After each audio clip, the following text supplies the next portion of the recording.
안녕하세요 여러분, 대입생과 함께하는 초단기 전산회계입니다. 전산회계 1급을 해볼 예정이고요. 오늘 사실 원래 예정이 없었는데 여러분들이랑 방과 수업을 해보니까 이게 정말 시간 내에 4시 반부터 6시에 끝낼 수 있는 분량이 아니더라고요. 그래서 실기편만 여러분을 위해서 찍어서 올려드리도록 하겠습니다. 썸네일도 한번 이렇게 만들어봤는데 썸네일 괜찮나요? 자, 여러분 열심히 해가지고 우리 정말 전산회계 다음 주 시험 기간 중간에 있어요. 그렇지만 여러분들이 열심히 따라오고 한다면 충분히 합격할 수 있으실 거라 생각합니다. 자, 오늘 첫 번째 기출 문제부터 시작할 건데 조금 어려워요. 난이도가 극상. 그때 당시에 저도 시험 감독을 했었는데 정말 어려워하더라고요. 나오고 나서 학생들이 다 고개를 절레절레 흔들던 그런 시험이었는데 하필 첫 시간에 그렇게 되게 됐네요. 최근 시험입니다. 한번 시작해 보도록 하겠습니다. 네, 프로그램 설치부터 같이 해볼게요. 네이버 화면에다가 전산세무회계 자격시험을 쳐보세요. 그러면 여기 한국세무사회 공인 자격증 시험이 있습니다. 자, 여기 로그인을 하시고, 네, 로그인을 하시면 여기 자료실이 있습니다. 자료실에 들어가셔서 프로그램을 설치를 해주세요. 네, 최신 프로그램은 3번에 있습니다. 3번에서 수업용 프로그램 K랩. 혹시 모르니까 인터넷 익스플로러를 사용해 주세요. 익스플로러를 사용하면 그나마 지금 좀 이런 전산 세무회계나 아니면 또 여러분 FAT를 보실 때는 요걸로 다운로드 하는 게 좀 안정적이더라고요. 여기서 저장, 다른 이름으로 저장, 바탕화면에 해주시면은 찾기가 쉽겠죠. 자, 완료가 되셨으면 실행을 해주세요. 네, 설치 마법사가 이렇게 뜨고요. 조금 기다려 보겠습니다. 동의해야죠. 동의. 다음 광고가 좀 나옵니다.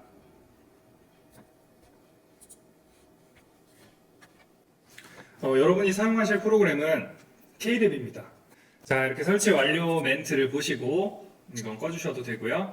그리고 선생님이 보내드린 링크를 보내드릴 거예요. 요 밑에 링크를 통해서 여러분들 기출 문제를 받으셔가지고 같이 풀어주시면 되겠습니다. 자, 여러분 이렇게 다운로드가 됐죠? 일단 AT는 좀 나중에 다음에 하는 걸로 비켜. 자, K랩 프로그램입니다. 네, 그러면 여기서 압축 파일을 풀어주시고요. 바탕화면에다가 압축을 풀으셔서 그대로 이 폴더대로 실행을 하겠습니다. 자, 여기 폴더가 생겼으면 3교시 여기를 클릭하셔서 tex.exe 실행 파일을 클릭해 주세요. 자, 그럼 수험 번호가 뜨죠? 그리고 이 앞에 설치는 이렇게를 클릭해 주시면 이 파일에 대해서 설치하는 방법이 나와 있는 파일입니다. 우리는 전산회계 1급이고요. 아마 1급 정도 보시는 분들은 그렇게 이거를 처음 해본 분들이 많지는 않을 거예요. 수험 번호는 여기 적혀 있는 대로 프로그램에다가 적어주시고요. 이름은 본인 이름 김대유진. 설치 이렇게 누르면 문제 파일이 설치가 되고요. 우리는 A형으로 해보겠습니다. 자, 감독관 확인 번호는 여기에 나와 있어요. 실제 여러분이 시험장에 가시면은 감독관께서 여기까지 대기하고 있다가 시험 시간이 될 때 확인 번호를 알려주실 겁니다. 자, 그럼 감독관 확인 번호는 여기 써 있는 대로 5237 그리고 로그인을 눌러주세요. 자, 그럼 이제 시험을 시작할 준비가 되셨습니다. 문제는 여기 있습니다. 전산회계 1급 A형 이걸 켜주시고요. 시험지를 받으시면 이렇게 돼 있습니다. 88회 좀 악명 높은 회차였어요. 88회 전산 세무 시험, 전산 세무 회계 시험이고요. 1급입니다. 전산회계 1급. 자, USB를 수령하고 설치, 수험 정보 입력 방금까지 한 거고요. 시험지를 수령하고 A인지 B인지를 시험지를 보시고 입력을 하세요. 그 다음에 시험을 시작해서 감독관 확인 번호를 입력하고 시작을 하게 되고요. 시험을 마치면 여기 탭에 보시면 답안 저장이 있어요. 그래서 이론 문제까지 다 풀고 몇 번인지 답을 다 쓰시고 금액도 실무시험 답안까지 끄시고 쓰시고 그 다음에 답안 저장을 하면은 이제 저장이 되는 겁니다. USB로 파일이 답안이 옮겨가는 거예요. 그러면 여러분들은 그 USB를 제출하고 나오시면 됩니다. 이제 시험이 끝나는 거예요. 자, 일단은 이론 시험은 여러분들 다른 강의에서 또 다뤄주고 있으니까 저는 뒤에 실무 시험 위주로 우리 친구들 급한 거 위주로 한번 해보겠습니다. 자, 우리는 이번에 남일전자 회사 코드 883으로 시작을 하게 되고요. 중요한 것만 읽어보겠습니다. 자, 1번 문제입니다. 자, 1번 문제. 1번 문제는 정말 기초적인 문제예요. 기초 정보 관리입니다. 전기분 손익계산서를 검토한 결과 오류가 발견되었대요. 항상 오류가 있어요. 그렇죠? 자, 근데 여기서는 오류가 조금 커요. 왜냐하면 많은 거를 바꿔줘야 됩니다. 자, 여기 집중해서 볼게요. 손익계산서를 일단 검토한 결과 이 글씨에 답이 다 나와 있어요. 여러분들은 여기서 전기분 손익계산서를 키시면 됩니다. 일단 작년에 돈이 넘어온 게 잘못됐는데 그게 뭐였냐면은 문제에서 얘기하는 건 수도 광열비 815번 수도 광열비입니다. 이거죠. 얘가 560만 원이 아니라 650만 원이 90만 원 차이가 나요. 650만 원. 자, 요게 차이가 납니다. 그런데요, 문제가 손익계산서에서 금액이 바뀌면은 여기서 볼 때 전체적인 금액이 바뀌어요. 일단 우리 맨 마지막에 당기순이익이 2,360만 원으로 변경된 거를 알 수가 있습니다. 여기 종료 버튼 눌러서 나올게요. 종료 버튼 눌러서 나오고 여기서 잉여금 처분 계산서, 전기분 잉여금 처분 계산서로 가보겠습니다. 여기 있죠? 잉여금 처분 계산서로 가면은 여기가 23735로 돼 있어요. 우리가 알고 있는 거 방금 변경된 거랑은 좀 차이가 있죠. 그래서 F6을 눌러서 불러오기 클릭. 예, 당기순이익. 자, 보세요. 여기 보세요. 23735에서 여기 23735에서 어떻게 되는지 어떻게 바뀌냐? 아, 여기죠. 당기순이익이 2360으로 바뀌었죠. 여기로 바뀐 것을 확인할 수가 있습니다. 자, 그럼 여기를 꺼주세요. 종료 2360 이렇게 해가지고 여기 미처분 이익이익금 47335를 복사해주세요. 미처분 이익이익금 47335 여기서 컨트롤 C를 누르면 돼요. 이 금액을 복사하려면. 자, 종료. 자, 종료 누르고 여기서 전기분 재무상태표로 갑니다. 여러분 회계 원리 시간에 배웠겠지만 손익계산서를 먼저 해주시고 잉여금을 다 처분하고 그 다음에 재무상태표에 가서 바꿔주는 처리를 했었어요. 여기도 마찬가지로 그 순서대로 가게 되는데요. 이익잉여금이 우리가 알고 있는 거 여기다가 복사 붙여넣기를 한번 해볼까요? 컨트롤 V 바뀌죠. 이렇게 바뀌어야 정상적으로 우리가 원하는 이 문제에서 원하는 대로 시작이 되는 겁니다. 자, 그래서 다 정리를 해보면 손익계산, 전기분 손익계산서 관련 문제가 나오면 거기 해당하는 부분 계정 과목을 바꿔주시고요. 그 다음에 당기순이익. 자, 일단 첫 번째 해당되는 계정 과목. 그 다음 두 번째 당기순이익 변동된 거 확인하고 그 다음 세 번째로 전기분 잉여금 계산서 갑니다. 잉여금 계산서에 있는 금액 F6을 눌러서 바꿔주는 거. 그 다음 마지막으로 전기분 재무상태표 가가지고 우리 금액 2월 이익잉여금 금액을 바꿔주는 것이 중요합니다. 그래서 바꿔줄 것들이 조금 많죠. 여기 문제 첫 번째였습니다. 자, 이거 보세요. 이 난이도가 스타트부터 이러면은 뭐 다 틀리라고 된 거죠. 뭐 듣기로는 이게 한 20%대의 합격률을 보였다는 그런 시험이었습니다. 자, 일단 1번 문제 해결을 했습니다. 2번 문제 가볼까요? 아래 거래처를 거래처 등록 메뉴에 입력하시오. 두 개의 거래처가 있습니다. 이 거래처를 거래처 등록 메뉴에 입력을 해야 됩니다. 자, 여기 K랩에다가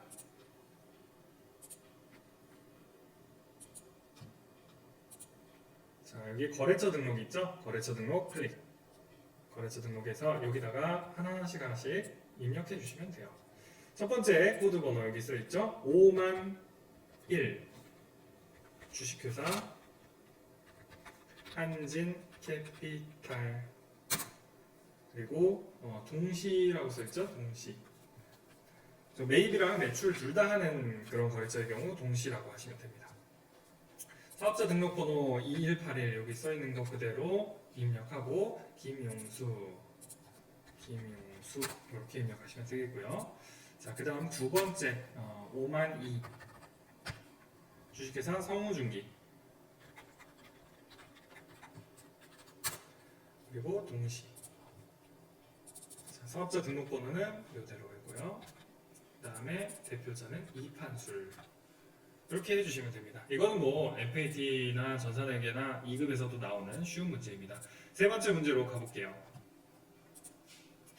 세 번째 문제는 계정 과목 및 적요 등록하는 그런 문제네요. 좀 특이한 건데 자, 여기 매번 나오는 문제입니다. 자, 계정 과목 및 적요 등록 여기 메뉴에 있고요. 여기 클릭하시고 자, 일단 여기서 511번 복리후생비 계정에 있는 대체전표 적요를 새로 만들어 달라는 거예요. 대체전표 적요. 적요란이 있죠. 자주 쓰는 것에 대한 뭐 부연 설명이랄까요? 그런 것들을 달아놓을 수 있는데 일단 500번대. 여러분 500번대는 주로 공장이나 원가 관련 그런 계정 과목들에 500번대가 붙어 있습니다. 여기에서는 공장 관련이네요. 직원들한테 일본내염 예방 접종을 자주 하다 보니까 자주 쓰는 걸로 등록을 해놓고자 하는 겁니다. 511을 컨트롤 F 찾기 버튼 눌러가지고 컨트롤 F로 찾아봅시다. 여기 하나 나오죠? 여기서 여기 대체점표 적용에다가 3번을 누르고 엔터 치고 여기다가 공장 직원 일본 뇌염 예방접종비 이렇게 해주시면 되겠습니다. 자, 그래서 앞으로 복리후생비로서 쓸 때 이런 용도로 쓴다면 그냥 적요란에서 숫자 3만 눌러도 이게 입력이 되겠죠. 무슨 얘기인지 알겠죠? 문제 2입니다. 다음 거래 자료를 일반전표. 드디어 어떤 이 회계시험의 꽃이라고 할 수 있는 일반전표 입력 메뉴입니다. 자, 일반전표 관련해서 적요 입력은 안 하셔도 여러분들 감점이 되지 않지만 타계정 대체 거래는 반드시 해주셔야 됩니다. 타계정 대체 거래. 예를 들어 어떤 접대비로 사용하기 위해서 뭐 아니면은 기부를 하기 위해서 우리 회사 상품을 그 기부금으로 바꿨어요. 그랬을 때 타계정 대체라고 하죠. 그래서 타계정 대체는 적요 번호를 꼭 선택을 해준다라는 거 알아두세요. 자, 7월 25일 문제입니다. 제1기 확정신고분 부가가치세와 신용카드 수수료 35만 원을 포함하여 신용카드로 납부하였다. 자, 6월 30일에 적정하게 회계 처리된 부가가치세 관련 분계를 확인 후 회계 처리할 것 했습니다. 일단 이런 문제가 나오면 6월 30일 걸 먼저 조회해보라는 문제예요. 자, 일반전표로 가보겠습니다. 일반전표로 들어가셔서 6월 30일 들어가 보면 자, 이 세금을 걷어놓은, 그러니까 모아놓은 거예요. 자, 회계에서 기업, 그러니까 주식회사 같은 경우에는 부가세 예수금과 대급금이 생깁니다. 뭐 생수 같은 거를 구매한다고 해봅시다. 자, 만약에 생수를 만든다고 한다면 뭐 플라스틱 업체로부터 구매를 하겠죠. 구매해올 때 이미 내 입장에서는 이 삼다수 회사 입장에서는 플라스틱 업체에다가 세금까지 낸 거예요. 플라스틱을 100원에 팔았다면 110원 정도에 사야 되죠. 그 10원이 세금인 거예요. 자, 그거를 부가세 대급금이라고 합니다. 자, 그리고 부가세 예수금은 뭐냐면 이 제품을 예를 들어 900원에 판다고 해봅시다. 900원에 팔았어요. 100원에 사고 900원에 팔았으면 그 900원이 아니라 990원에 팔리겠죠. 그 부가가치세가 붙어서 그러면 그 90원만큼이 부가세 예수금이 되는 거예요. 최종 소비자는 900원짜리를 90원 더 내고 산 거예요. 왜? 세금이 90원이니까. 그러면 우리 삼다수 입장에서는 그 90원을 받아가지고 세무서에다가 전달을 하겠죠. 근데 좀 맹점이 있어요. 90원을 다 세무서에 내면은 어떻게 돼요? 우리는 이미 이 플라스틱 회사한테 10원의 세금은 냈어요. 그쵸? 그러면 90원에서 10원만 빼서 80원만큼만 세무서에 갖다 내면 되는 거예요. 무슨 얘기인지 아시겠나요? 자, 이런 이론 관련에 대해서는 우리 은토링쌤이 따로 찍어서 여러분들께 올려드릴 예정이고 유튜브 채널에는 안 올라가서 참 아쉽지만 저도 나중에 기회가 된다면 올리도록 하겠습니다. 대략적으로 말씀드리자면 그런 겁니다. 그래서 부가세 관련해서는 이렇게 부가세 예수금, 대급금이 있습니다. 자, 그리고 이렇게 예수금, 대급금 해가지고 예수금이 더 크다면 대급금을 빼면 나머지가 미지급 세금이 됩니다. 만약에 예수금이 더 작고 대급금이 더 커요. 내가 더 많이 냈어. 그럼 나중에 환급 받겠죠. 그게 아니라 보통은 예수금이 더 크겠죠. 예수금이 더 크고 대급금이 작으면 그러니까 물건을 비싸게 많이 잘 팔아가지고 세금도 다 잘 걷어뒀다면 예수금이 있다면 그거는 세무서에 갖다 내야 되겠죠. 근데 바로 현금으로 내지 않고요. 기간이 있습니다. 일정 기간. 여러분들 뭐 아마 교과서나 이런 것들을 보면서 많이 할 텐데 그래서 미지급 세금으로 놔줍니다. 자, 여기까지가 서론이었어요, 여러분. 미지급 세금이 생깁니다. 6월 30일 날 생겨요. 자, 다음 달에 지급을 그거를 지출을 하게 되는데요. 세무서에 가서 제출을 하겠죠. 7월 25일이었나요? 7월 25일입니다. 자, 1기 확정 신고분은 6월 30일까지 분이에요. 그러니까 전기죠. 1월 1일부터 6월 30일까지의 1기 확정 신고를 해서 다음 달 25일에 제출하는 그런 거래입니다. 자, 1기 확정 신고분이 아까 봤을 때 금액이 있었는데 금액을 3천만 원 정도였던 걸로 알고 있는데 6월 30일 3,500만 원이네요. 자, 금액을 보는 게 중요합니다. 우리 딴 설명하다 이게 늦었어요. 미지급 세금의 금액은 3,500만 원이에요. 아직 안 내고 세금을 지금 갖고 있는 거야. 자, 남의 돈인데 내가 갖고 있는데 좀 부담스럽죠. 부채예요. 미지급 세금. 자, 대변에 부채가 있습니다. 7월 25일 날 그 부채 없애버리러 가는 거죠. 7월 25일입니다.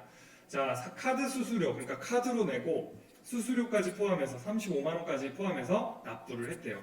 와, 수수료가 35만 원 나왔어요. 물론 3,500만 원이라는 세금이기 때문에 수수료도 세죠. 차변에 자, 일단은 미지급 세금이 옵니다. 미지급 세금. 미지급 세금으로 3,500만 원이고요. 그 다음에 또 차변에 수수료 비용인데 여기서 수수료 비용은 카드 수수료는 판관비로 하라고 했습니다. 판관비는 우리가 알고 있는 800번대를 사용하죠. 800번대 판관비.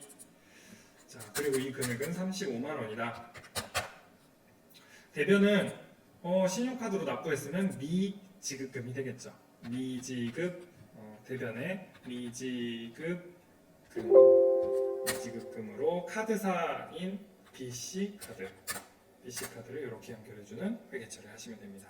자, 여러분들이 아셔야 될 거 일단 이거 보세요. 문제 2의 첫 번째 문제도 이렇게 어려워요. 기본 지식이 세금에 대한 지식이 없다면 그냥 틀려버리는 그런 거래입니다. 자, 그래서 여러분들 부가세 대금금, 부가세 예수금을 걷어가지고 합산했을 때 예수금이 더 크다면은 미지급 세금으로 가지고 있는다. 그리고 그 다음 달 7월 25일에 제출할 때 그거를 세무서에다가 제출할 때 그때야 비로소 미지급 세금이 차변으로 오고 대변에는 지급한 수단이 온다. 이런 거 알고 계시기 바랍니다. 자, 이 문제 그렇게 끝났고요. 기본이 탄탄한 친구들만 합격할 수 있었어요. 자, 2번 문제 풀어봅시다. 회사는 8월 20일입니다. 8월 날짜 틀리는 사람 많으니까 8월 20일 딱 쳐놓고 합시다.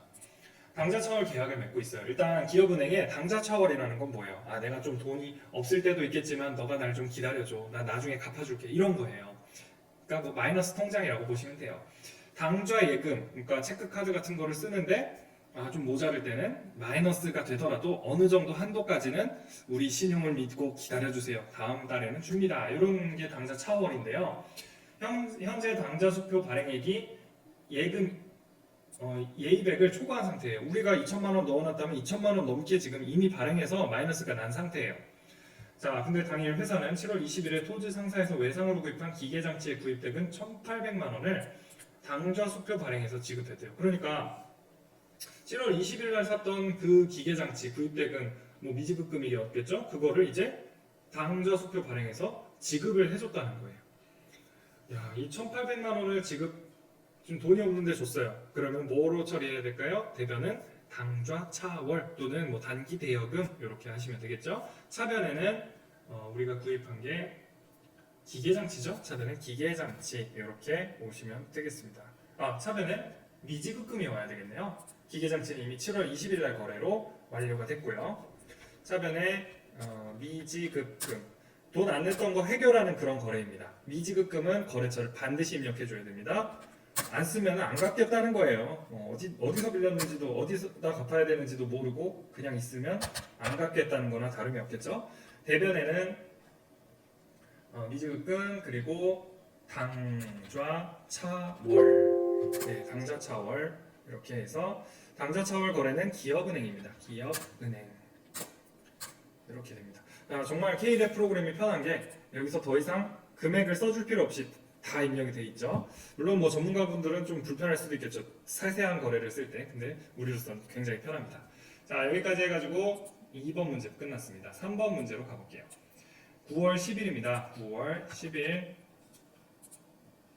당사의 최대 주주인 김지훈 씨로부터 본사를 신축할 토지를 기증받았다. 일단 김지훈이고 다 필요 없고요. 토지 기증받은 거 자산 수증 이익이라고 합니다. 여러분 알아두세요. 다 자산 수증 이익. 자, 토지의 공정 가치는 4천만 원이다. 뭐 토지가 일단 자산이 늘었으니까 차변에 토지, 대변에 수익이 났으니까 자산 수증 이익. 뭐 어려운 문제 아닌데 계정 과목 모르면 틀리는 문제예요. 토지 4천만 원. 와, 이 주주 통이 크십니다. 아주. 자산 수증 이익 됐죠? 자, 10월 12일 문제 가보겠습니다. 10월 12일 봄꽃 상사의 미수금 200만 원이 대손 처리 요건에 충족되어서 당일 대손 처리하기로 하였다.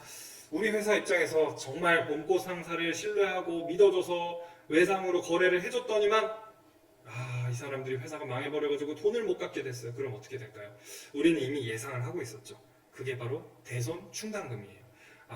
제 1% 정도 못 갚을 것 같은데 생각을 하고 나도 마음의 준비를 해야 되니까 어느 정도 떼서 단기 비용으로 계속 처리하면서 충당금을 만들어 놨어요. 그런데 그 요건이 충족되어서 그 돈 못 받은 돈으로 처리해버려. 그 외상 매출금 못 받은 돈이야. 그냥 없는 셈 쳐. 그리고 처리를 하는 게 바로 대손 충당금 이렇게 처리하는 거예요. 자, 대손 충당금을 조회해서 회계 처리하시오. 단 부가가치세는 고려하지 않고 대손 충당금이 얼마 있는지 한번 보고 잔액 조회를 해볼게요. 네, 여러분 웬만한 거 조회하는 거는 전부 다 합계잔액 시산표 한번 들어가 보세요.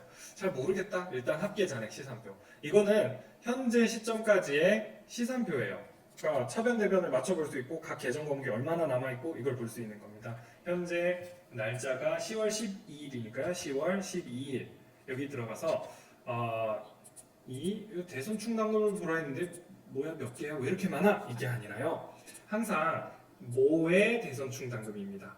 외상 매출금의 대손 충당금. 그러니까 외상 매출금을 못 받을 것 같아서 예상해 놓은 돈. 그게 대손 충당금이에요. 여기서는 미수금의 대손 충당금이죠. 미수금 못 받을 것 같아서 제가 떼먹을 것 같아서 미리 준비해 놓은 마음의 준비랄까요? 대손 충당금입니다. 미수금의 대손 충당금은 현재 잔액이 80만 원이 있습니다. 그러니까 이 회사에 대해서든 뭐건 미수금들이 있는데 못 받을 만큼 예상해 놓은 게 80만 원이 있었어. 그런데 이놈들이 200만 원을 못 내게 된 거야. 80만 원은 예상을 해뒀단 말이야. 그런데 200만 원이 못 돌아오게 됐어요. 그럼 어떻게 처리해 줘야 될까요? 일단 80만 원만큼은 제 대손 충당금 나머지 가지고 있는 것으로 끌고 와서 해결을 했어요. 그럼 나머지 120만 원이 남아있죠. 그건 어떻게 처리해? 그냥 단기에 걔는 대손 충당 비용으로 이렇게 해결해 버려요. 알겠죠? 자, 그럼 여기 합계잔액 시산표 80만 원인 거 확인했으니까 끄시고 일반 전표 입력에서 해결을 해봅시다. 일단 차변에는 대손 충당금 80만 원 있는 거 끌어옵시다. 아까 확인했으니까 대손 충당금 되게 많은데요. 이 중에 옆에 미수금이라고 달려 있는 거 요거를 클릭해 주세요.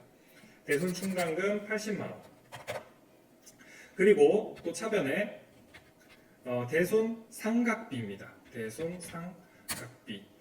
두 개가 뜹니다. 뭐를 선택해야 될까요? 대손 상각비 중에. 그렇죠. 여러분들 배웠던 것 중에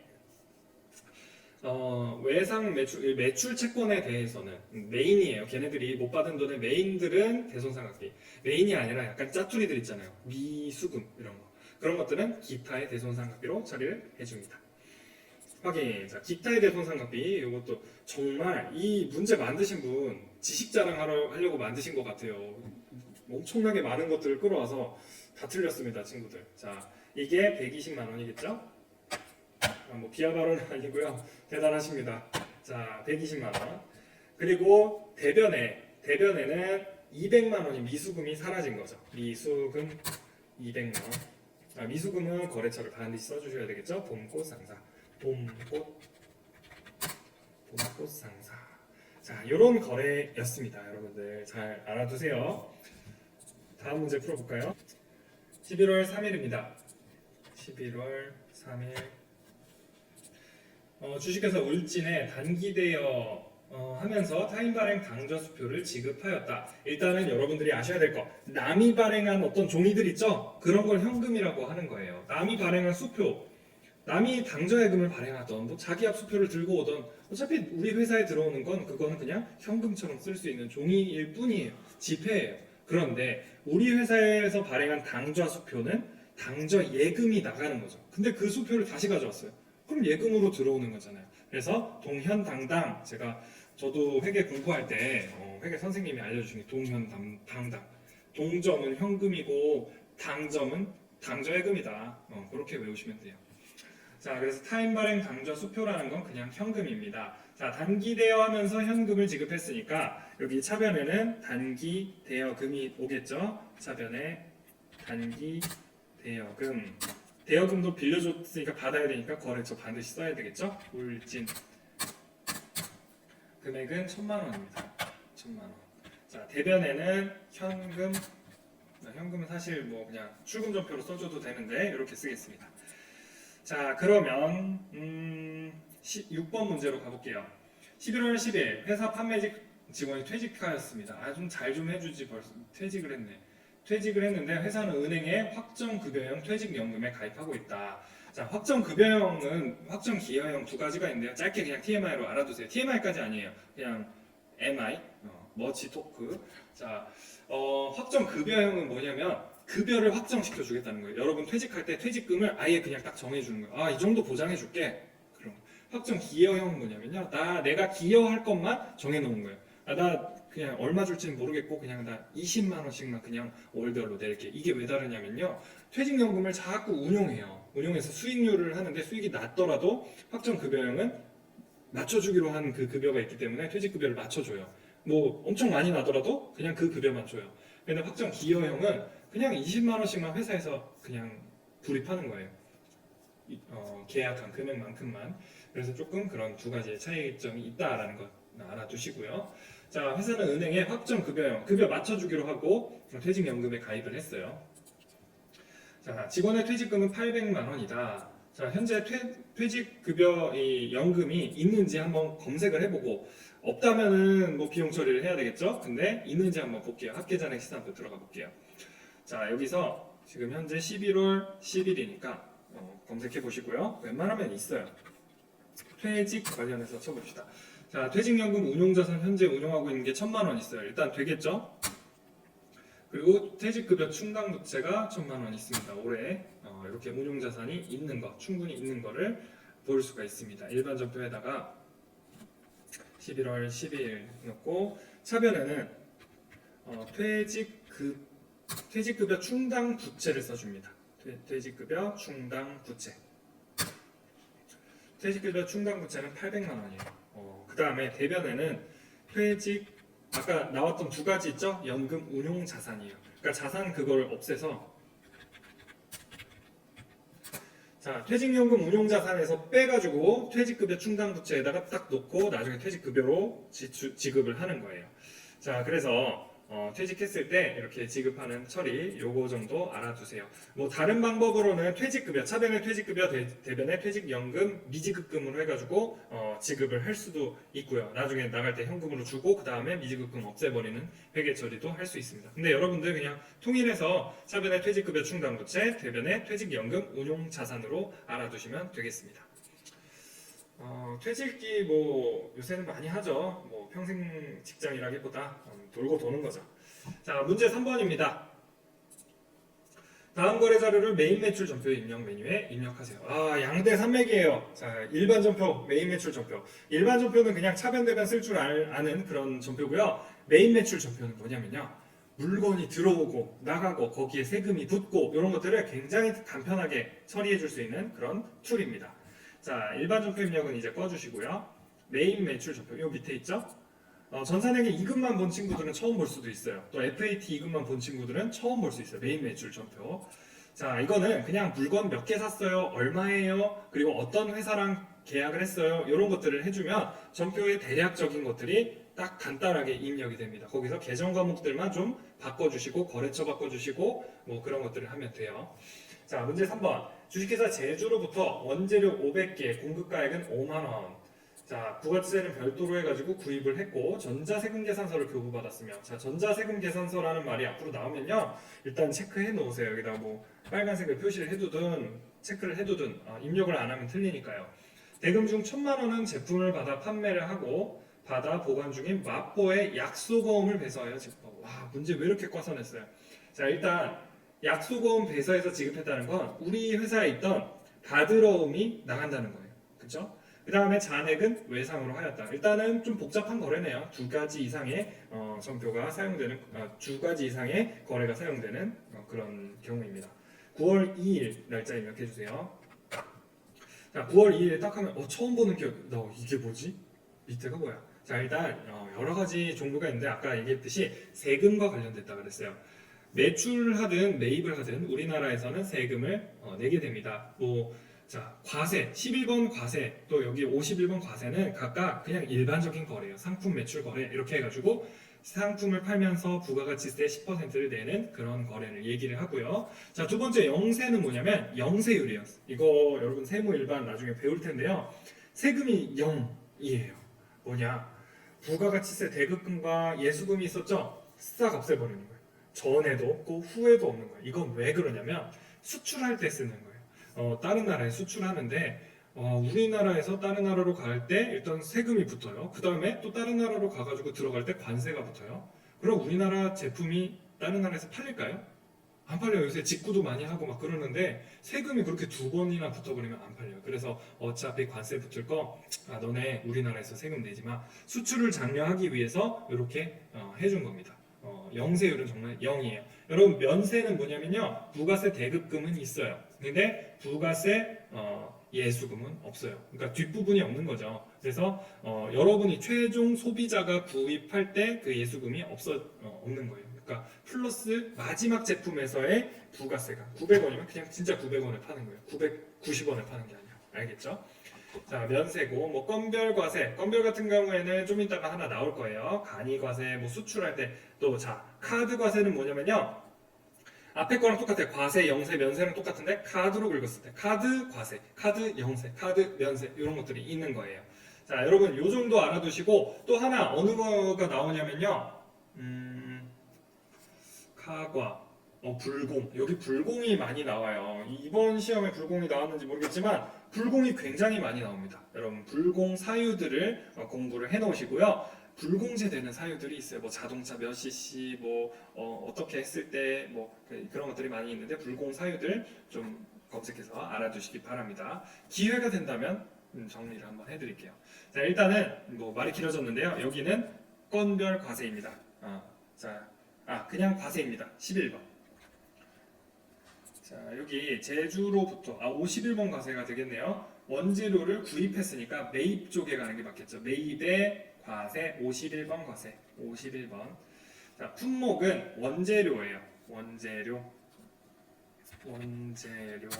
수량 500개고요. 단가는 5만 원입니다. 그럼 공급가액 부가세가 다 나오고 공급처명이 여기 제주 주식회사 제주 그리고 전자. 아까 표시 빨간색으로 했죠? 전가 세금 계산서를 했으면 여기 보면은 여부를 물어봐요. 전자 세금서냐 아니냐 이렇게 여부 여면은 1 이렇게 해서 맞습니다. 자, 분계는 일단 여러 가지 수단을 통해서 금액을 지급했죠. 그러면 3번 여기 여러 개 있어요. 현금으로만 했으면 현금, 외상, 혼합, 카드 이런 게 있는데 우리는 두 가지 정도 했으면 혼합으로 하겠습니다. 혼합. 자, 이렇게 해가지고 위에 몇 개 구매했습니다라는 말만 했는데 밑에 분계가 생겼어요. 일단 차변이 고정이 됐습니다. 차변에 원재료가 있고 부가세 대급금이 있습니다. 자, 부가세 대급금은 당연히 원재료를 구매할 때 대급금이 생기겠죠. 자, 이렇게 해가지고 나중에 요 대급금은 돌려받는 거예요. 왜? 내가 그 회사한테 안 내도 될 세금, 최종 소비자가 내야 되는 세금을 내가 냈으니까요. 그렇죠?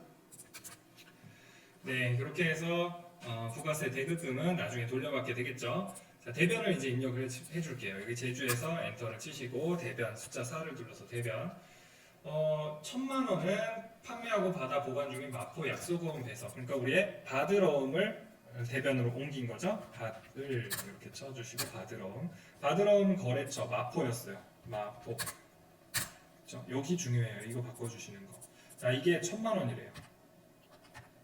바드러움 1,000만 원. 나머지는 외상으로 하였다. 외상. 자, 원재료를 구입하면서 외상을 한 거죠. 사변에 대변에 외상 매입금입니다. 외상 매입금 원재료 제주. 자, 이렇게 해가지고 거래 차변 대변을 맞춰주는 것까지가 메인 매출 전표의 완성입니다.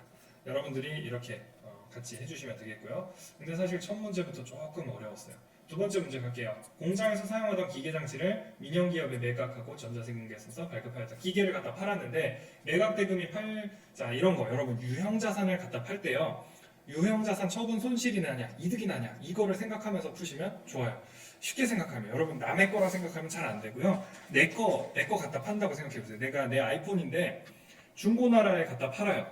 근데 이게 처음에 살 때 예를 들어 100만 원이었어. 근데 내가 한 3년 썼는데 100만 원에 팔면 여러분 팔리겠어요? 여러분 사겠어요? 호구 잡는 거지. 그러면 안 되고요. 요거를 3년 동안 쓰는 동안 일정한 비율에 의해서 깎아줘요. 낡아가는 걸 인식을 해줘야 돼요. 그게 바로 감가상각입니다. 감가상각 누계액을 통해서 간접법으로 이루어지게 되는데요. 이 제품이 차변에 있으면 자산이죠. 자산이 차변에 있고 그 반대쪽에 그러니까 어떻게 보면 괄호 열고 그 자산의 가격을 깎아주는 역할을 하는 게 감가상각 누계액이에요. 그러니까 얘 많이 낡았어요라고 괄호 열고 표시해 주는 게 감가상각 누계액입니다. 자, 여기서 9월 4일에 이런 거래가 있으면 감가상각 누계액이라는 거는 얼만큼 썼습니다라는 걸 보여주는 거예요. 문제를 자세히 보면 취득원가가 2천만 원짜리였는데 감가상각 누계액이 900만 원이라는 건 900만 원어치가 낡았어요. 아니면 썩었어요는 아니죠. 900만 원어치가 이제 좀 낡아서 가격이 떨어졌다. 이런 뜻이에요. 그러면 2천만 원짜리 900만 원 낡았으면 얼마에 팔면 적절하겠어요? 1,100만 원에 팔아야 되잖아요. 근데 이 사람은 880만 원에 팔았어요. 정말 머리가 그렇죠? 자, 매각대금은 880만 원이다. 이 문제 한번 풀어보겠습니다. 정말 아쉬운 그런 상황인데요. 9월 4일. 자, 요런 문제는 일단은 차변에 여기다가 입력을 해줘야 되겠죠. 유형 일반적인 거래인데요. 우리가 매출을 했을 때는 여기 있는 10일 과세를 씁니다. 10일 여기다가 10일 과세. 자, 품목은 기계장치였죠. 기계장치. 수량 뭐 한 대였고요.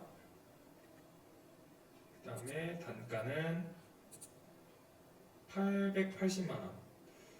부가세 포함해서 880만 원이니까 여기다 800만 원을 써주면 되겠네요. 800만 원. 자, 그러면 공급가액 800만 원이 나오고 부가세 80만 원 나와서 총 880만 원이 나옵니다. 거래처는 민영기업에다가 했고요. 전자세금계산서 발급했죠. 요거 되게 중요합니다. 이거 그냥 넘어가면 안 돼요. 여기다가 숫자 1을 눌러주시고 분계는 아마도 거래가 여러 개 나올 것 같아요. 그럼 혼합을 눌러주세요. 자, 이렇게 됐습니다. 요 밑에가 진짜 찐이에요. 밑에가 찐이에요. 여기에다가 부가세 예수금이 있고 대변에는 제품 매출이 있는데 이거 제품 매출이 아니죠. 우리 그냥 기계장치 갖다 판 거잖아요. 그래서 여기는 일단 대변에 기계장치가 온 게 맞습니다. 기계장치. 대변에 두 개가 왔어요. 기계장치 팔면서 부가세 예수금이 생겼고요. 그 다음에 대변에는 차변에는 이 기계장치에 대한 가격을 깎아주는 회계처리를 해야 돼요. 기계장치가 원래 얼마예요? 여러분 여기에 이렇게 대변에 기계장치가 올 때 갖다 팔 때는 원래 구입할 때 금액 그대로 가봐야 돼요. 여기는 2천만 원입니다. 여러분 우리가 쓰는 회계에서는 유형자산에 대해서 직접법을 쓰지 않아요. 직접적으로 그 유형자산의 가치를 깎아주는 게 아니라 그 유형자산의 감가상각 누계액이라는 거 간접적으로 해가지고 반대쪽에서 깎아줍니다. 자, 여기 기계장치 2천만 원이면 차변에는 감가상각 누계액을 쓰게 되는데요. 이 감가상각 누계액 여러 개 중에 기계장치를 클릭하셔서 이 기계장치 207번을 딱 써주세요. 그리고 여기 가격을 얼만큼 우리가 썼다? 900만 원어치를 썼다. 이렇게 해주면 이 두 개를 같이 보는 거예요. 206, 207번 연결된 이 친구들 기계장치는 900만 원어치 낡아서 현재 가치가 1100만 원 정도구나. 요걸 알 수가 있겠죠? 자, 밑에 차변에는 이 감가상각 이렇게 팔았어요. 이렇게 갖다 파니까 얼마를 이득을 본 거예요? 손해를 본 거예요? 손해를 본 거죠, 여러분들. 자, 이렇게 900만 원 그리고 일단 손해를 보기 전에 얼마가 통장에 들어왔느냐를 알아야 되겠죠? 이러면 여기 빨간색 보이면 900만 원. 900만 원은 받아야 그냥 원가에 쌤쌤 친 거예요. 그런데 참 거래를 왜 이렇게 했을까? 보통 예금을 얼마 받았냐면 보통 예금이 어디 보통 예금으로 받았어요?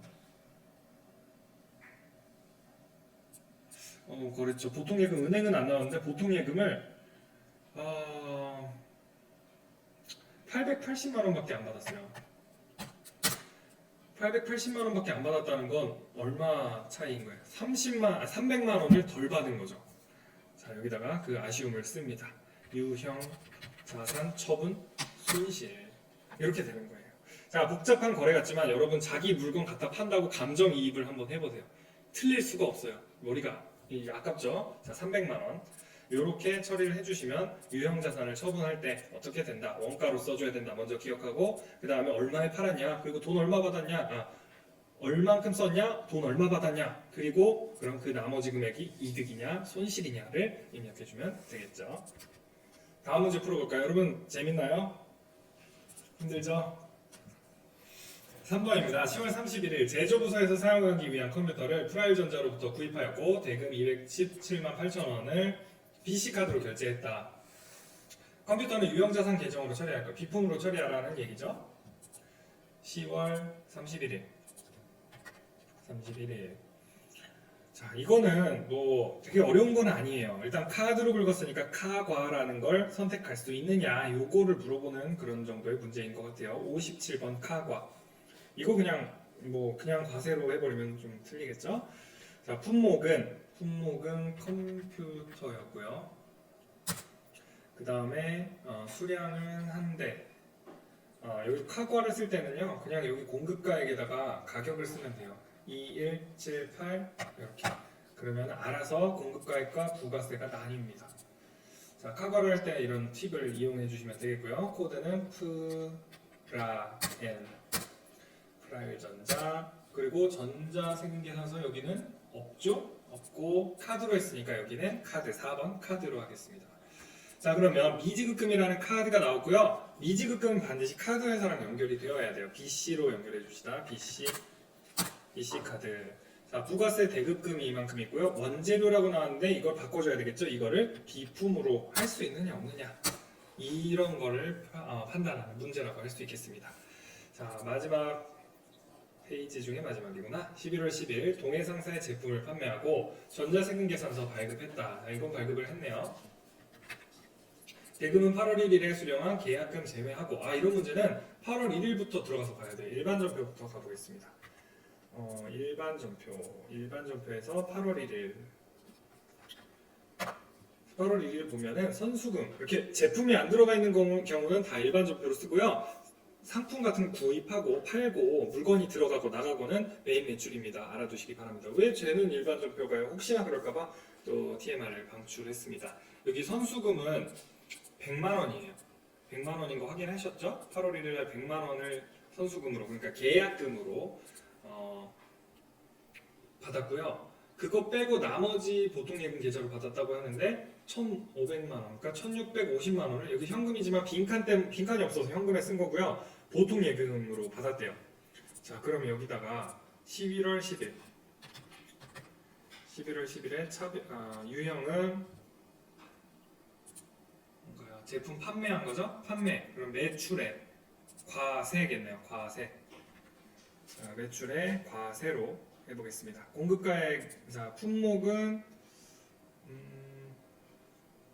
제품 전자부품이네. 여기 써있죠? 전자부품 수량 150, 단가 10만원, 공급가액 부가세 다 나오고요. 공급처명은 동해상사. 여기 써있죠? 동해상사. 자, 이렇게 하고 전자세금계산서 발급했다고 하니까 전자 1 눌러주고, 분계는 선수금도 있고 이 거래도 있고 하니까 여러 개겠죠? 그러면 분계는 3번을 누르시고 하나. 자, 이렇게 해가지고 우리 100만 원이 있는 걸 알고 시작을 해봅시다. 자, 전자부품은 제품 매출 맞죠? 제품 판매를 했고 부가세 예수금도 받고 차변을 써주겠습니다. 대변 차변 순서 상관없는 거 다 아시죠?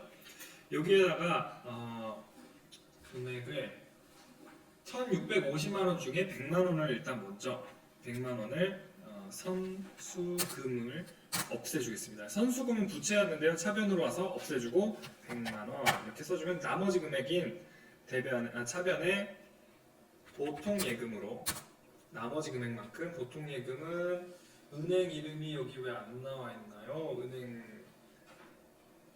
그냥 써줍시다. 은행 안 나와 있으면 그냥 놔두세요. 1,550만 원만큼만 은행으로 받았다. 무슨 얘기인지 알겠죠? 거래는 미리 받은 돈 100만 원 빼고 1,550만 원을 받은 그런 거래입니다.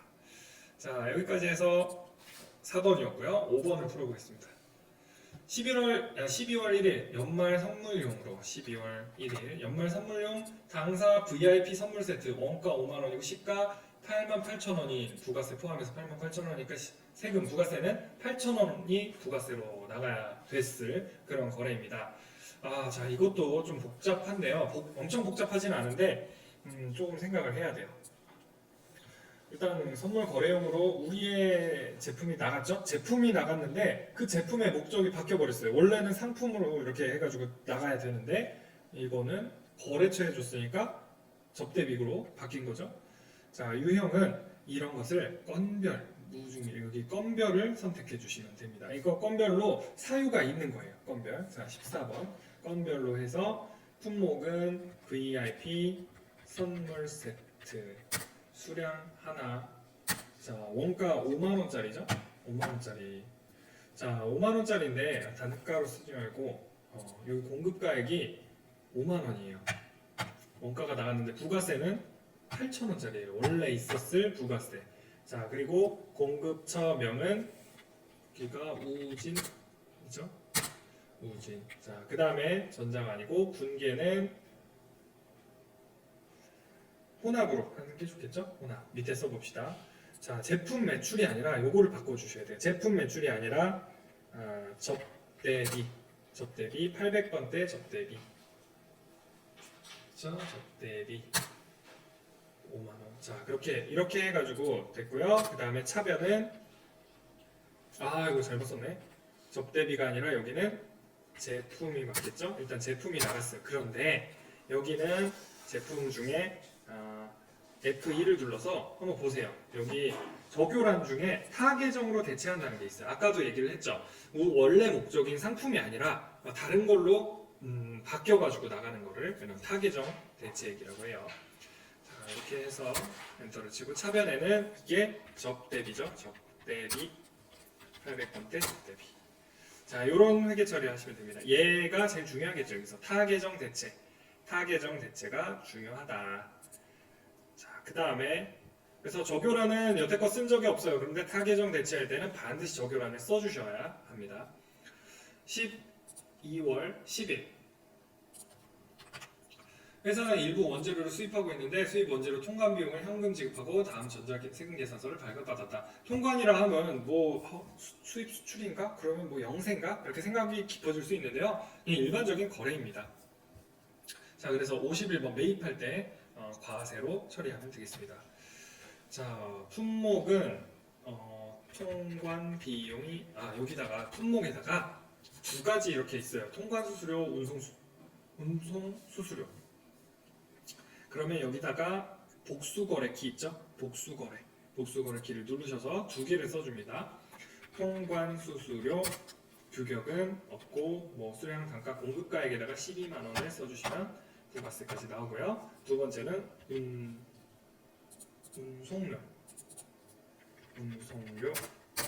운송료는 35만 원. 자, 이렇게 해주시면 되겠습니다. 35만 원 해서 총 금액이 47만 원에다가 부가세 4만 7천 원이 되겠죠. 자, 요거는 이렇게 써주고, 자, 여기 다시 돌아와가지고 공급 업체명은 에이스 국제 운송. 전자세금계산서 발급 받았다고 했죠. 여기 발급 받았다. 분계 현금 지급했네요. 통관비용 현금 지급했으니까 현금. 자, 그럼 출금전표로 이렇게 됐는데 원재료라고 써있죠. 이게 원재료라고 써도 되고요. 또는 미착품이라고 써도 되고. 자, 그래서 우리가 물건을 구입할 때 들어간 모든 비용은 그 물건의 취득 원가로 들어간다고 했었죠. 예를 들어 건물을 살 때 수수료를 냈다. 그럼 그냥 건물로 회계 처리를 하는 거예요. 이것도 마찬가지로 통관 수수료가 많이 들었어요. 그렇다고 하더라도 어차피 그 물건을 사오는 그런 기간 동안 들어간 돈이기 때문에 원재료에 포함을 시킵니다. 자, 무슨 얘기인지 아시겠죠? 자, 그리고 만약에 원재료가 아니라 그냥 아직 안 들어오고 오고 있는 상품을 미착품이라고 하죠. 미착품으로 아예 원래 분계를 했다면 미착품이라고 하셔도 됩니다. 자, 여기까지 해서 문제 3번이 다 끝났습니다. 자, 문제 4번을 풀어볼게요. 일반 전표 입력 및 매입 매출 전표에서 오류가 발생했다. 항상 오류 찾는 문제가 나옵니다. 회계 처리한 10월 25일 날 회계 처리한 세금과 공과는 업무용 차량 운반구의 취득세를 취득세였다. 자, 이거 뭐 느낌이 오네요. 취득세라는 거 제일 헷갈리는 게 이거 세금 아니야? 그렇게 생각해요. 10월 25일. 세금은 맞죠? 세금과 공과는 아니죠. 세금과 공과가 아니라 방금 얘기했듯이 그런 물건을 사거나 아니면 자동차를 구입할 때 거기 들어간 제 비용은 다 그냥 그 자산으로 처리한다. 여기는 차량 운반부가 맞겠죠. 차량 운반부로 처리를 해주셔야 맞겠습니다. 개정 과목 들린 거네요. 11월 2일 당사 직원 박성실에 대한 단기 대여금 300만 원은 상환 기간이 이거다. 자, 이거 뭐냐면요. 이거 저도 한참 봤어요. 뭐가 틀린 거지? 근데 지금 현재가 2019년 문제예요, 이게. 그렇죠? 그러면 2021년까지면 기간이 1년이 넘어가는 거죠. 확실히 넘어가죠. 장기 대여금입니다. 정말 문제 잘 내셨죠? 11월 2일. 자, 단기 대여금에다가 이거를 장기 대여금으로 바꿔주기. 장기성 예금이 아니라 장기 대여금으로 바꿔주시면 되겠습니다. 자, 나머지는 잘 나와 있습니다. 자, 여기까지 해서 문제 4번이고요. 이제 문제 5번입니다. 문제 5번은 드디어 결산이에요. 여러분 이 문제들을 풀면서 문제 월이 10월, 12월 이렇게 올라갈수록 기분이 좋아요. 이제 끝날 때가 가까웠다는 거예요. 드디어 12월 31일입니다. 여기 문제 5번의 이 문제들은 전부 다 12월 31일 하루에 벌어지는 문제들이에요. 결산을 하는 거예요. 마무리를 짓는 거죠. 자, 그런데 환율 문제가 굉장히 많이 나와요. 여러분들 환율과 관련해서 신문 기사도 좀 보시고요. 환율이 올랐다 내렸다 이런 개념들을 좀 정확하게 알아두시는 것이 이 문제를 통과하기에는 되게 중요합니다. 회계 처리 아무리 잘해도 환율 개념이 없으면 잘 못 풀어요. 자, 여기 보세요. 외상 매입금 계정에는 홍콩 거래처 만리 상사에 대한 외화 외상 매입금 240만 원. 이게 2,000달러예요. 이게 계산되어 있다. 자, 여기다가 일단 써봅시다. 2,000달러인데 240만 원이라는 건 이 당시에 1달러에 달러 하니까 또 자, 1,200원이에요. 1,200원이었어요. 그쵸? 그런데 종료일 현재 1달러에 현재는 1,180원이라는 거예요. 그러면 환율이 내렸네? 그러면 20원씩 1달러의 가치가 떨어진 거예요. 만약에 내가 외국 돈을 엄청 많이 가지고 있었다면 지금 좀 기분이 나쁠 거야. 그런데 이거는 외상 매입금이에요. 내가 갚아야 할 돈이 달러당 20원씩 다 떨어진 거야. 그러니까 한국 돈, 원화로 갚을 돈은 20원씩 줄어든 거예요. 그러니까 이거는 외화 환산 이익에 해당되겠죠. 외화 환산 이익입니다. 자, 얼마씩 떨어지는지 한번 볼까요? 일단 20원 곱하기 이게 몇 달러예요? 총 외화 내가 갚아야 할 돈이 2,000달러예요. 20원 곱하기 2,000달러면 그러면 2만 원이네요. 많은 이익은 아니구나. 4만 원이네요. 4만 원. 4만 원 정도 이득을 봤다. 그렇게 보시면 되겠습니다. 자, 그러면 입력을 해봅시다. 차변에 외상 매입금이죠. 외상 매입금이 줄어들었어요. 어디? 만리 상사. 자, 여기 문제에서 보시면 그냥 외화 외상 매입금, 그쵸? 여기 외상 매입금도 그냥 외화 외상 매입금 동일하게 처리를 합니다. 자, 이렇게 해가지고 외상 매입금이 4만 원이 줄어들고요. 또 대변에는 외화 환산 이익이 4만 원이 생기는 이런 거래가 되겠습니다. 자, 여러분들 그냥 간단하게 생각하면 이거예요. 그냥 1달러당 20원씩 싸졌으니까 저 240만 원이었던 게 236만 원이 됐다는 거죠. 갚아야 할 돈이 줄어들었다. 자, 2번 매출 채권 외상 매출금과 받을 어음 잔액에 대해서 1% 대산 충당금을 보충법으로 설정하다. 자, 여러분 대손 충당금 아까도 잠깐 언급을 했었는데요. 내가 못 받을 것 같은 돈, 아까는 기타의 대손상각비를 얘기를 했었고요. 못 받을 것 같은 돈을 회사는 미리 예상을 해야 돼요. 그렇지 않으면 정말 나중에 엄청 눈덩이처럼 커져서 큰 회사가 망해버리면 받을 돈이 너무 많아서 대비도 못하고 정말 힘들게 돼요. 마음의 준비를 하는 거예요. 자, 1%를 충당금 보충법으로 설정한다는 건, 자, 항상 우리는 1% 그러면 외상 매출금이 1,000만 원이 있어. 1% 하면은 10만 원이죠. 10만 원 정도는 내가 예상을 맨날 하고 있어야 돼. 근데 뭐 대손이 계속 발생해서 그게 다 썼어요. 한 2만 원 정도 됐어. 그래도 1%는 우리 무조건 해야 돼. 그러면 8만 원을 더 채워 넣는 거예요. 그게 보충법이에요. 마치 버스 카드를 충전하듯이 채워 넣어줘야 됩니다. 1%는 부족한 부분만 채워주는 거예요. 그냥 1% 그냥 곱셈을 하는 게 아니라, 자, 합계잔액 시산표 가세요. 결산을 하실 때는요, 합계잔액 시산표, 결산자료 입력, 그리고 일반점표 입력 세 가지만 아시면 됩니다. 합계잔액 시산표 들어가서 12월 31일. 자, 여기 보시면은 외상매출금과 바드러움 두 개에 대해서, 외상매출금 그리고 바드러움 두 개에 대해서 여기 그 밑에 대손충당금이 달려 있죠. 여기 보시면, 자, 대손충당금이 여기 달려 있어요. 여기 그렇죠? 바로 위에 바드러움이 있고요. 바드러움 밑에 대손충당금, 그리고 외상매출금 밑에 대손충당금, 각각 그 밑에 달려 있는 거예요. 그런데 여기서 보시면 외상매출금은 현재 27억 정도 되는데 대손충당금 잔액은 70만 원이에요. 여기에 1%를 하려면 270만 원 정도는 있어야 되겠죠. 그러면 여기서 계산기를 눌러보세요. 요거를 복사해서 컨트롤 C, 컨트롤 V 하면 이게 금액이 그대로 오죠. 여기다가 곱하기는 별표키, 숫자키에서 별표키 누른 다음에 0.01을 누르십니다. 0.01. 예. 0.01 됐네. 좀 두 자리까지 한번 해볼까요? 자, 이렇게 해가지고 계산을 하면은 227만 원 정도가 됩니다. 227만 600원. 자, 여기서 빼기 70만 원을 하면 얼마만큼 더 충전해야 될지가 나오겠죠. 70만 원은, 자, 그러면 우리는 지금 현재 원래 227만 원 정도 돼 있어야 되는데, 277만 원 정도 충전돼 있어야 하는데 안 돼 있으니까 얼만큼만 더 하면 70만 원만 돼 있으니까 207만 2,600원 정도만 더 하면 된다. 여기 복사를 누르세요. 복사.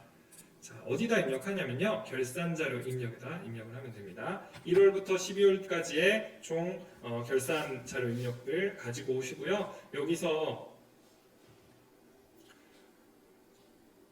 자, 감가상각 있고 어디였죠? 대손상각 여기 있죠? 기타의 대손상각이고 대손상각 여기다. 외상매출금 금액은 그럼 얼만큼만 더 충전을 하면 되느냐? 여기다 붙여넣기 컨트롤 V를 하면 207만 600원 정도만 더 충전하면 됩니다. 이거는 여기서 나중에 다 끝나고 여기 전표 추가를 누르셔야 돼요. 끝나고 나서 전표 추가를 누르면 알아서 차변 대변이 됩니다. 12월 31일자로 이거는 어떻게 될까요? 차변의 대손상각비, 대변의 대손충당금으로 각각 207만 2,600원이 되겠죠. 바드러움도 똑같아요. 계산해 볼까요? 바드러움의 대손충당금이 현재 15만 원이 있고요. 4,700만 원의 1%를 계산해야 됩니다.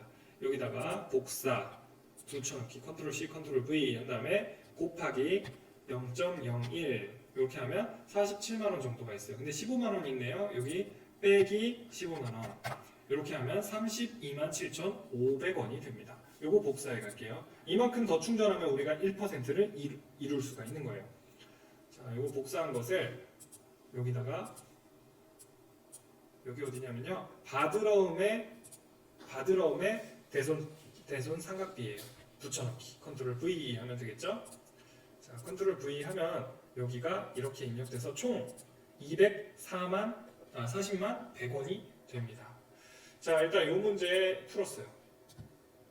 밑으로 내려서 세 번째 문제. 단기의 회사가 계산할 감가상각비는 아래와 같다.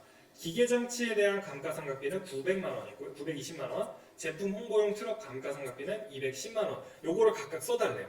자, 얘는 기계장치고요. 얘는 차량 운반구예요. 아까 다시 결산자료 입력으로 가줍시다. 여기에 기계장치에 대한 금액이 920만 원이고요.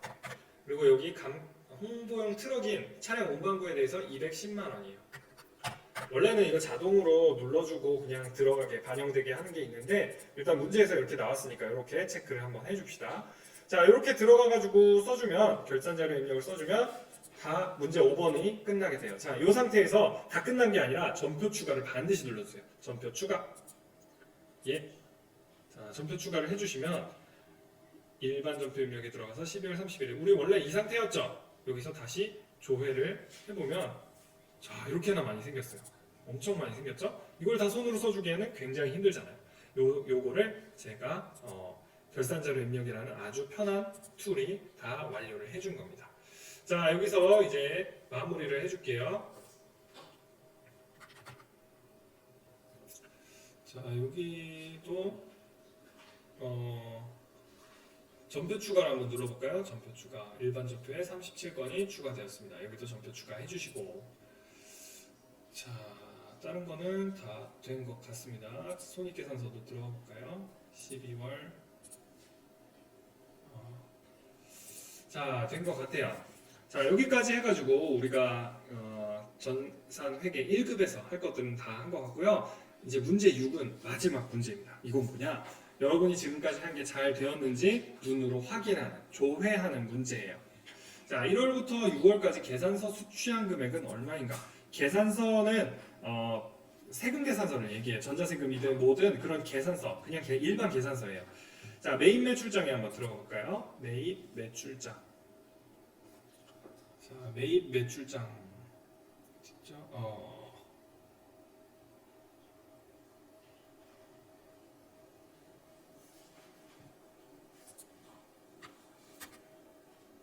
여기 있네요. 매입 매출장. 자, 매입 매출장 1월부터 6월까지입니다. 1월부터 6월까지. 아이고, 1월 1일부터 6월 30일까지. 자, 여기 중에 계산서 수취한 금액은 얼마인가 했어요. 자, 이 계산서 수취라는 건요. 면세일 때 해당하는 거고요. 자, 여기 일단 매입할 때 여기 전체 유형 중에 면세를 한번 봅시다. 면세. 그러면 80만 원이 나오죠? 여기 하나밖에 없네요. 자, 그럼 여기 정답은 여러분 80만 원 이렇게 적어 놓으시고 나중에 이론 문제 답안 작성에다가 써주시면 되겠습니다. 여기 지금 안 꺼서 그런데요. 이거 꺼주시고 이론 문제 답안 작성 여기다가 80만 원 이렇게 써주시면 되겠습니다. 자, 두 번째 문제. 6월 중 판매비 관리비로 6월 중이라는 건 일개표, 월개표 들어가서 보시면 되겠습니다. 자, 여기 6월 중 판매비 관리비로 분류되는 복리후생비 현금 지급액을 보는 거예요. 자, 일단 우리가 일개표 여기 들어가셔서 6월 1일부터 6월 30일 여기서 복리후생비의 위치를 볼까요? 복리후생비. 자, 복리후생비에서